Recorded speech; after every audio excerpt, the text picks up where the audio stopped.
The rain had been falling since Tuesday, and by Thursday night, the emergency department at St. Marguerite's Hospital in Montreal smelled like wet coats, antiseptic, and something sharper underneath, the particular tension that settles into a room when too many people are waiting for news they don't want to hear. Tatum Oral had been on her feet for 11 hours. She wasn't supposed to be there, technically. Her shift had ended at 6, but Bridget had called in sick, and Tatum had looked at her locker, then at the board, then at the elderly man in Bait 4, who was trying to explain his chest pain in Haitian Creole, to a nurse who kept nodding and clearly understanding nothing. So she'd stayed. She always stayed. That was the problem, her mother liked to say. Tatum collected other people's problems the way some people collected stamps. She got the man in Bay 4 sorted. His name was Edward. He was 73, and his chest pain was anxiety, not cardiac, because his daughter had stopped calling and he didn't know why. Tatum held his hand for 4 minutes while the medication worked, and didn't look at her watch once, because that was the kind of nurse she was, even when she was exhausted down to her back teeth. She left St. Marguerite's at 9:47. The rain had turned serious. The metro was 3 blocks away, and she didn't have an umbrella because she'd lent it to a patient's wife 2 weeks ago and forgotten to ask for it back. She pulled her scrub jacket tighter and started walking, head down, counting the cracks in the sidewalk the way she'd done since she was 7 years old, the way she still did when she needed to feel like the ground was actually solid beneath her. She almost walked past the café.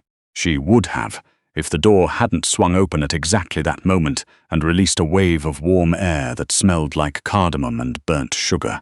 Her body stopped before her brain caught up. She looked up. The sign above the door said Café du Clocher in the kind of hand-lettered font that meant the place had been there longer than anyone currently living on the street. The lights inside were low and golden.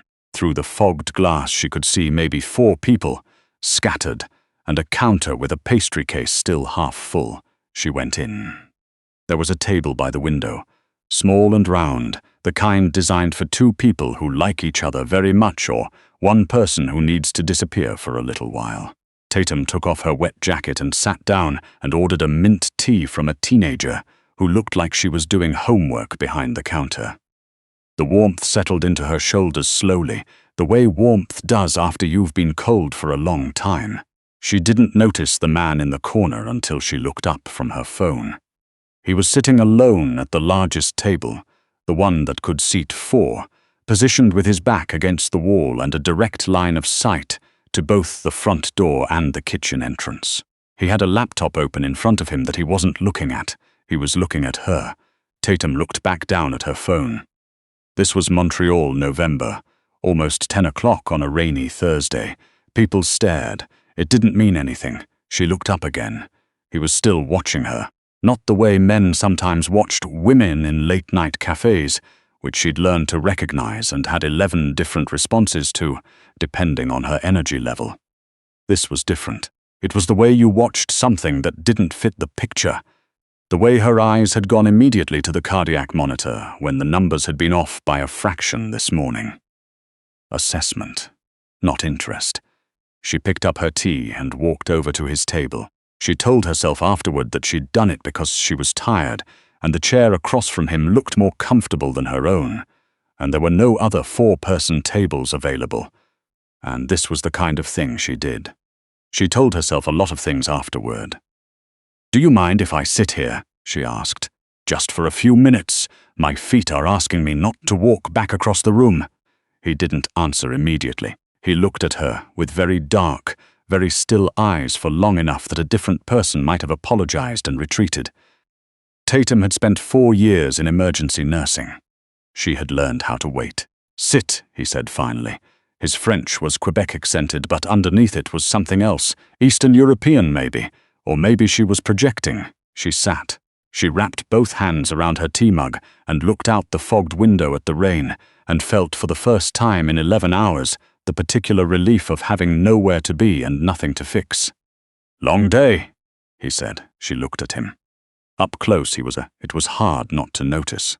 The kind of face that looked like it had been through something significant and come out sharper for it. dark hair, longer at the top, a scar through one eyebrow, old. He was wearing a black button-down that probably cost more than her monthly transit pass, and his hands were folded on the table in front of him, very still, the way hands are still when the person has worked hard to make them stop moving. 11 hours, she said. 12 if you count the part before my shift started. Nurse, he said, not a question. He'd clocked the scrubs, the lanyard still looped around her wrist, the particular posture of someone who'd been standing too long. Nurse, she confirmed. You? A pause, very small, the kind you'd miss if you weren't used to monitoring things. Business, he said. Very specific, she said, and he almost smiled. She could tell because one corner of his mouth moved fractionally and then stopped itself. She didn't ask again. This was the thing about working in emergency medicine. You learned very quickly to tell the difference between people who wanted to talk and people who needed to sit quietly near another human being. He was the second kind. So was she tonight. They had that in common at least. She finished her tea. She ordered another. He ordered a coffee he didn't drink. Outside, the rain got heavier and then lighter and then steady again, and the teenage girl behind the counter finished her homework and started watching something on her phone with the sound off. At some point, Tatum realized she'd been there for 40 minutes. I should go, she said. The rain hasn't stopped, he said. It's not going to. She looked at him. Montreal in November. He nodded. She put on her wet jacket. At the door she turned back because she had always had bad impulse control about things that felt unfinished. I'm Tatum, she said. He looked at her for a moment. Then, Alexei. She walked home in the rain. She thought about him exactly twice over the next 4 days. Once when she passed Café du Clocher on her way to a double shift, and once when she was trying to fall asleep and her brain, in its infinite unhelpfulness, surfaced the memory of his hands folded on the table, the precise and deliberate stillness of them. She was not the kind of person who thought about strangers in cafes. She was the kind of person who ran on 4 hours of sleep and a protein bar and showed up anyway. She was the kind of person her colleagues called reliable, and her ex-boyfriend had called unavailable, and her mother called, once a little too good at not needing anything. She did not go back to Café du Clocher. And then on the 8th day, her best friend Hadley called and said there was a fundraiser at the Mount Royal Club, and could Tatum please come, because Hadley's date cancelled and she would owe her forever. And Tatum, who had been planning to spend the evening reorganizing her medical reference shelf, said yes, because Hadley had once driven her to the ER at 2 in the morning without asking a single question, and some debts you just paid. The Mount Royal Club was the kind of place that had existed for 140 years and intended to exist for 140 more. Stone facade, high ceilings, the particular smell of institutions that had never once worried about their heating bill. The fundraiser was for a children's cardiac research center, which meant Tatum already cared about it more than she cared about most things she attended in formal clothes. She and Hadley had been there for 20 minutes, long enough to get champagne and identify the most interesting-looking cheese, when Tatum turned to look at a painting on the far wall and saw Alexei standing 15 feet away. He was surrounded by 3 men in expensive suits. One of them was speaking. Alexei was not. He was doing the same thing he'd been doing in the café, watching the room, the doors, the exits, the same stillness. But here, in this room, surrounded by Montreal's most well-funded citizens, it meant something different. He saw her at the same moment she saw him. Something crossed his face. Too fast to name. He said something, quietly, to the man on his left, and then he walked toward her, and the 2 men who'd been standing further back moved as he moved, adjusted their position, and Tatum realized with a slow, cold clarity that those men were not colleagues. Tatum, he said. Alexei, she said. Business conference? His jaw tightened slightly. Something like that. I'm Hadley, said Hadley, materializing at Tatum's elbow with the particular energy of someone who had already decided she approved. I've heard nothing about you, which means you're either very new or very interesting. Hadley, Tatum said. Hadley, Alexei repeated, and he was polite and correct and entirely unreadable, and Tatum watched him with the part of her brain she used for patients who were telling her one thing while their body was saying another. They talked for 8 minutes. Hadley carried most of it, when a man appeared at Alexei's side, not the same two from before, a different one, younger, with the kind of jaw that suggested he'd broken it at least once, and leaned down to say something in a language Tatum didn't speak. Alexei's eyes went very flat for a single second before he smoothed it back into neutrality. "Excuse me," he said to them both, and he meant it as a goodbye. Tatum watched him cross the room and disappear through a side door that most of the guests probably hadn't noticed existed. "Who?" said Hadley. "Was that?" Tatum thought about the way his hands had been still on the table.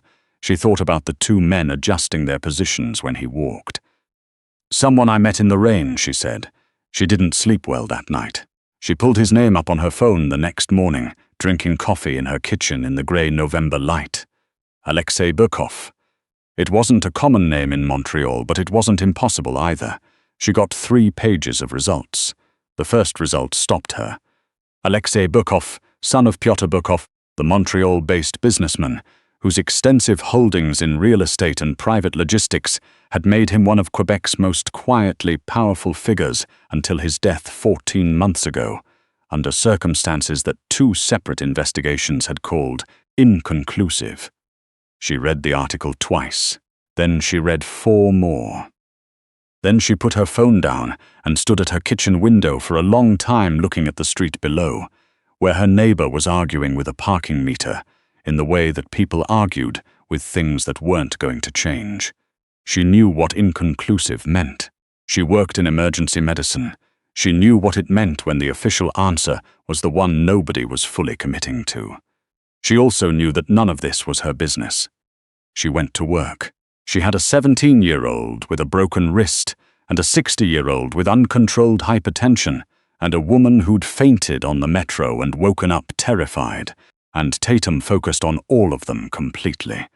Because that was what the job required, and because she was, as previously established, very good at showing up. At 7:15 in the evening, she was charting at the nurse's station when one of the paramedics who sometimes came through, a broad, cheerful man named Dennis, who always had candy in his jacket pocket and information about everything, leaned against the counter and said, unprompted, "You hear about the thing on Rue Sainte-Catherine last night, near that parking garage on the corner?"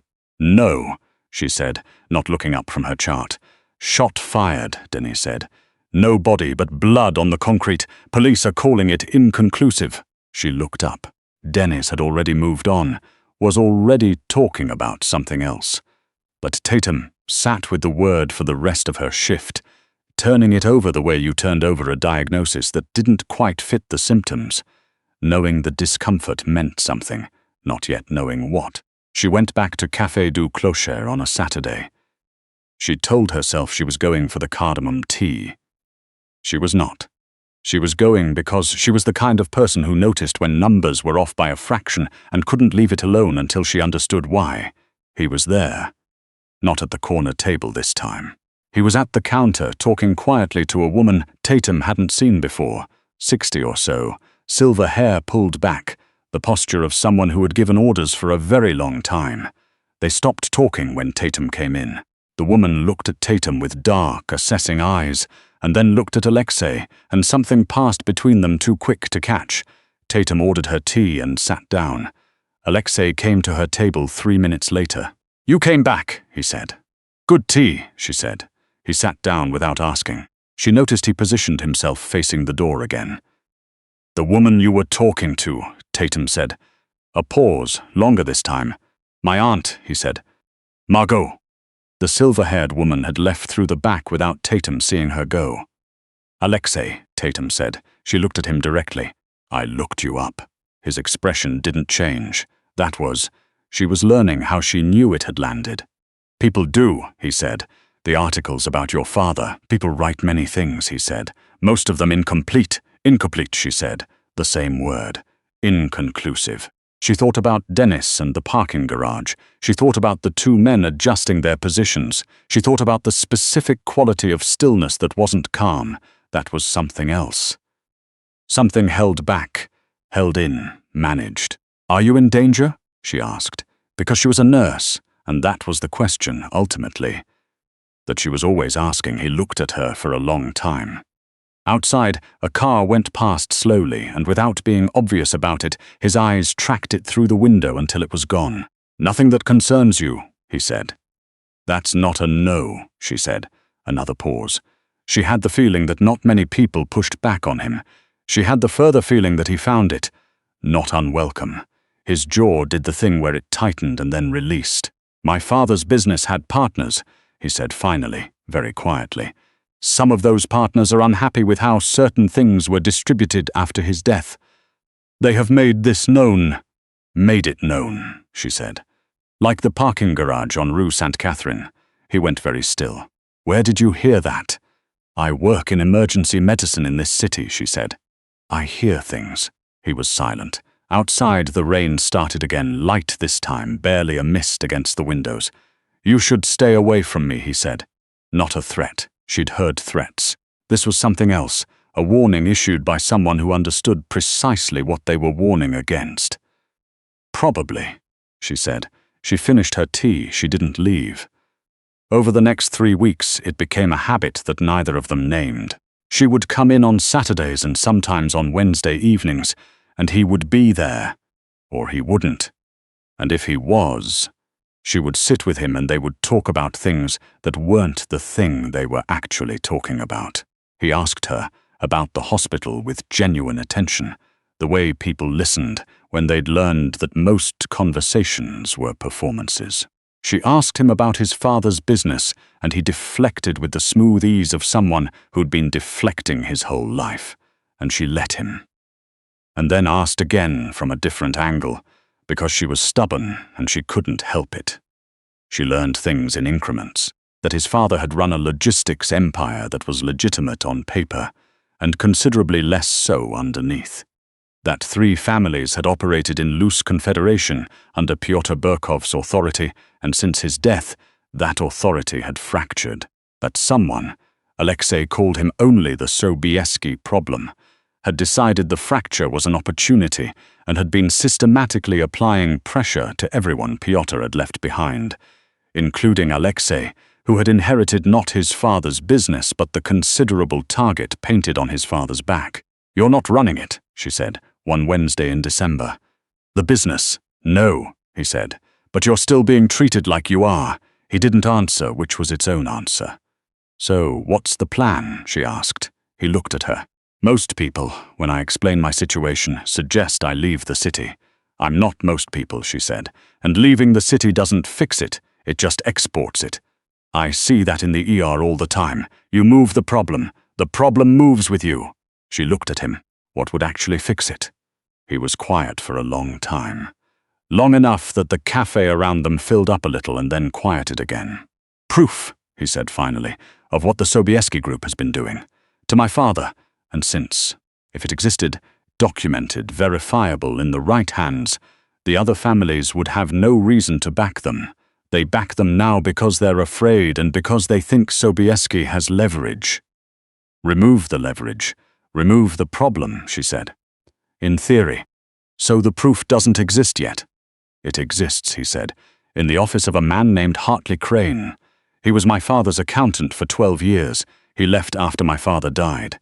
He knows where the bodies are buried, figuratively. He has records. He also has a wife with a complicated medical situation and considerable medical debt, and a very fixed weekly schedule." She looked at him. "You've been watching him." "Yes, and you know his wife's medical situation. Because I am thorough," he said. She thought about this. She thought about Edouard in Bay 4, wanting to explain his chest pain in Creole. She thought about the parking garage on Rue Sainte-Catherine.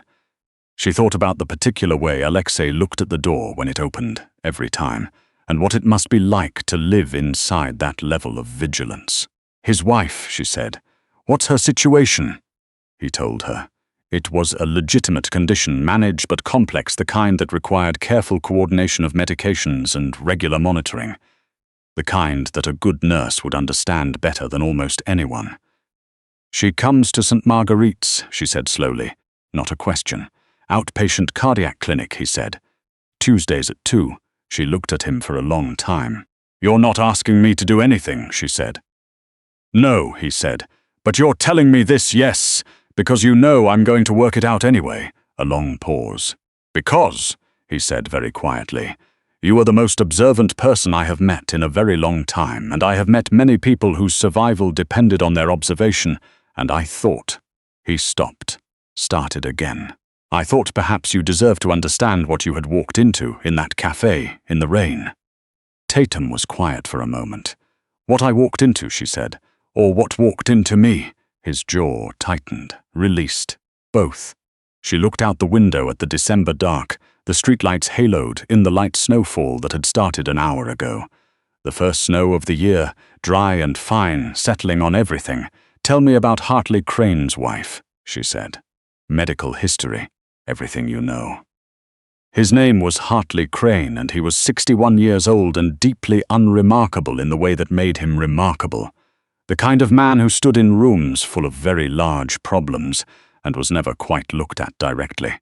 She understood this from what Alexei told her, and from the single photograph she'd found, a background figure in a business announcement from 8 years ago, the kind of man you'd describe as the one on the left if you were describing him at all. His wife was Lynette Crane, 58, with a mitral valve condition that had been managed for a decade and would continue to need managing for the rest of her life. She came to the cardiac outpatient clinic on Tuesdays at 2. She had the same nurse most weeks, a woman named Farouk who was excellent and who was, Tatum happened to know, covering for someone else in the pediatric wing the following Tuesday. Tatum did not manufacture this. She didn't need to. The schedule simply was what it was, and she simply was available. And when the clinic coordinator asked if she could cover Tuesday afternoon, she said yes, she could. She met Lynette Crane in the way she met most patients, by sitting down across from them and being entirely present, which was a skill that looked effortless and took years to build. Lynette was small and sharp-eyed and anxious in the way of people managing a chronic condition, checking against their own body constantly, waiting for the thing they'd been warned about. She responded immediately to Tatum's particular quality of attention. They talked about her medication adjustments. They talked about her winter exercise routine.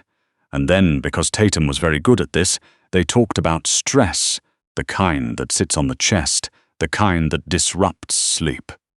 Lynette mentioned, without being prompted, that her husband had been under enormous pressure lately, that he wasn't sleeping, that he'd started keeping a locked box in his study and jumping at the landline. Tatum listened. She didn't ask questions. She didn't need to. What she took from the conversation was this. Hartley Crane was frightened. He had documentation of things that frightened him, and he was the kind of frightened that was very close to the kind of frightened that did something about it. She told Alexei that evening. She told him exactly what Lynette had said, redacting the protected health details, keeping only what Lynette had shared freely. Alexei listened with the same quality of attention he always gave her. When she finished, he was quiet for a moment. "He's ready to talk," he said. "I think he's been ready," she said. "I think he's been waiting for someone to make it safe.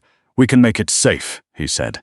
"If the other families see the documentation before Sobieski does, if it goes directly to the right people, through the right channels, how long do you need?"